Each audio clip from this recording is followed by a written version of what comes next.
All India Ride for 100 days planning আৰু preparation proper luggage setup বহুত important বস্তু হয় অপটিমাম ইউজ অফ স্পেচ আৰু দৰকাৰী বস্তু সব কেনেকৈ আপুনি বাইক ট্ৰিপ এটাত বেলেঞ্চ কৰিব পাৰে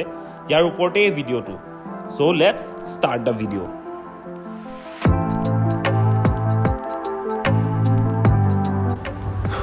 মাত্ৰ এদিন বাকী আছে মোৰ অল ইণ্ডিয়া ৰাইড ষ্টাৰ্ট কৰিবলৈ কি খবৰ ৰাইজ মোৰ নাম Nishar Ahmed also' known as get set জুই মই কৰি আছোঁ এটা ক্ৰছ কাণ্ট্ৰি চ'ল' ৰাইড যোনটো ষ্টাৰ্ট হ'ব তেজপুৰৰ পৰা অন 1st of August যাম দিল্লী শ্ৰীনগৰ লাডাখ তাৰপৰা ঘূৰি আহিম হিমাচল হৈ মেলি ৰাজস্থান গুজৰাট মুম্বাই কেৰেলা তামিলনাডু এইফালে আকৌ ইষ্ট কোষ্ট ল'ম অন্ধ্ৰপ্ৰদেশ উৰিষ্যা কলকাতা মেঘালয় মিজোৰাম কাহু আৰু তাৰপিছত তেজপুৰতে খতম এইটো 100 দিন বা বেছি ট্ৰিপ হয় যিহেতু মই অকলে গৈ আছোঁ তো this is the Rynox pill bag this is the Rynox tank bag এই দুটা মোৰ লাগেজ যদি আপোনালোকে এটা লং টুৰ প্লেন কৰি আছে তেন্তে সদায় মনত ৰাখিব লাগেজ যিমান কম হয় তিমান ভাল কাৰণ বেছি লাগেজ ল'ব এই গৈ পাওঁতে আকৌ খোলা আকৌ ৰাতিপুৱা বান্ধা মানে বহুত ঝেমেলাৰ কাম গ্ৰুপত গ'লেও অলপমান কষ্টটো লাগে অকলে যিহেতু গৈছোঁ আৰু কষ্ট আছে ৰাইনক্সৰ নেভিগেটৰ টেইল বেগৰ ভিতৰত 3টা এক্সট্ৰা ৱাটাৰপ্ৰুফ বেগ আহি যায় আপোনালোকৰ ওচৰত প্ৰথম বস্তু হ'ল মোৰ লেপটপটো স্লিপিং বেগ আৰু গেজেটছ কাপোৰ টি চাৰ্ট 4টা পেণ্ট 4টা বেছি নহয় জোতা এযোৰ এক্সট্ৰা আৰু চেণ্ডেল এযোৰ ইয়াৰ লগতে ইয়াত ধেৰ এক্সট্ৰা কম্পাৰ্টমেণ্টছো আছে তো বস্তুবিলাক এছেম্বল কৰাটো বহুত ডাঙৰ কথা মানে আপুনি মনত থাকিব লাগিব আপুনি কোনটো বস্তু ক'ত থৈছে ইয়াত যেনেকৈ মোৰ আছে ৰেইন কভাৰ্ছখিনি এটা হেৰিতে গোটেইখিনি ৰেইন কভাৰ্ছ থৈছোঁ যাতে মানে যদি ইনকেছ বৰষুণ দিয়ে তেন্তে এটা পকেট খুলিলে চব ৰেইন কভাৰ্ছ মই পাই যাওঁ এই লেফ্ট ছাইডৰ কম্পাৰ্টমেণ্টত মই থৈছোঁ বাইকৰ এচেঞ্চিয়েলছবোৰ যেনেকৈ tyre inflator chain tube tyre repair kit তো এনেকৈ বস্তুবিলাক মই ভালকৈ অৰ্গেনাইজ কৰিছোঁ যোৱাৰ আগত নেক্সট হৈছে মোৰ টেং বেগবোৰ ৰাইনক্সৰ নেভিগেটৰ ছিৰিজৰে হয় তো ইয়াত মোৰ বেছিকেলি ইলেক্ট্ৰনিক্সবোৰ লোৱা হৈছে যেনেকৈ ড্ৰোন বেগ মোৰ ওচৰত নাই আৰু মই এইটো যোগাৰ কৰি মেলি OnePlus ফোনৰ বক্সৰ ভিতৰত ড্ৰোন আৰু GoPro মাউণ্টছবিলাক লৈ লৈছোঁ ইয়াত 27,000 আৰু 10,000 তো মোৰ ওচৰত 37,000 mAhৰ বেটেৰী বেকআপ আছে লগতে চবতকৈ ইম্পৰ্টেণ্ট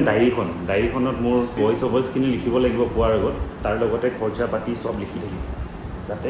ঘৰত আহি হিচাপটো দিব পাৰোঁ তাৰ লগতে ৰাইনক্সৰ ৱেষ্ট বেগ আৰু ব'টৰ স্পীকাৰ এটা গান শুনি যাবলৈ য'ত ৰখোঁ তাতে গানটো বাজিব তাতেই গান শুনি তাতেই নাচা হ'ব তো এইখিনি হ'ল মোৰ লাগেজ এটা আগত টেং বেগটো আৰু এটা পাছত টেইল বেগটোৰ ওপৰত মোৰ টেণ্ট আৰু মোৰ চকী তো এই দুটা বস্তু দৰকাৰী বস্তু যিহেতু মই এটা বাজেট ট্ৰেভেল কৰি আছোঁ তো ডেফিনেটলি একদম চিপ অপশ্যনছ বিচাৰিব লাগিব চ' বহুত জেগাত আমি টেণ্ট পিচ কৰিও থাকিম চকীখন মানে লাগিবই মানে য'ত ৰখোঁ তাতে আৰামছে বহি মেলি ড্ৰোন শ্বট শিকি ল'ব লাগিব তাৰ লগতে এতিয়া চবতকৈ ইণ্টাৰেষ্টিং পাৰ্টটো লাষ্ট 2 মাহৰ প্লেনিং তো 2 মাহৰ পৰা খুচুৰা পইচা গোটাই আছোঁ তো আজি এতিয়া এইটো খুলিম কিমান হৈছে তো এই পইচা দি কিবা এটা কৰিম আৰু তো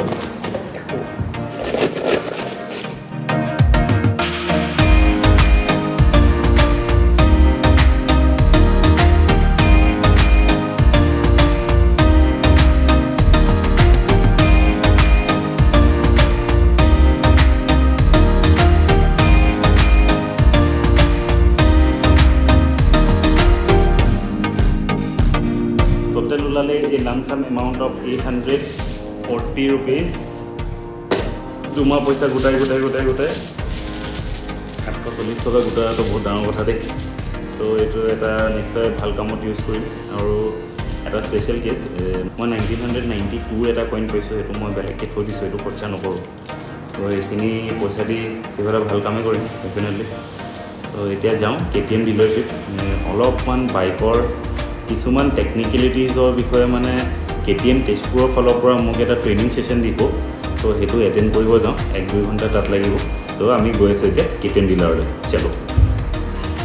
চ' এইটোৱে আছিলে আজিৰ দিনটো প্ৰিপেৰেশ্যন ব্লগটো ডিলাৰ গ'লোঁ গোটেইখিনি কাম চাম ছেটেল কৰি মেলি অলপ ছেফটিবোৰ কৰি আহিছোঁ তো ব্লগটো ইয়াতে খতম কৰিব লৈছোঁ আশা কৰিছোঁ আপোনালোকে চেনেলটো ছাবস্ক্ৰাইব কৰিব আৰু কালিৰ পৰা আপোনালোকে চাই থাকিব বাকী লগ পাই থাকিম ৰাস্তাই ঘাটে চলো বাই গেট ছেট জয়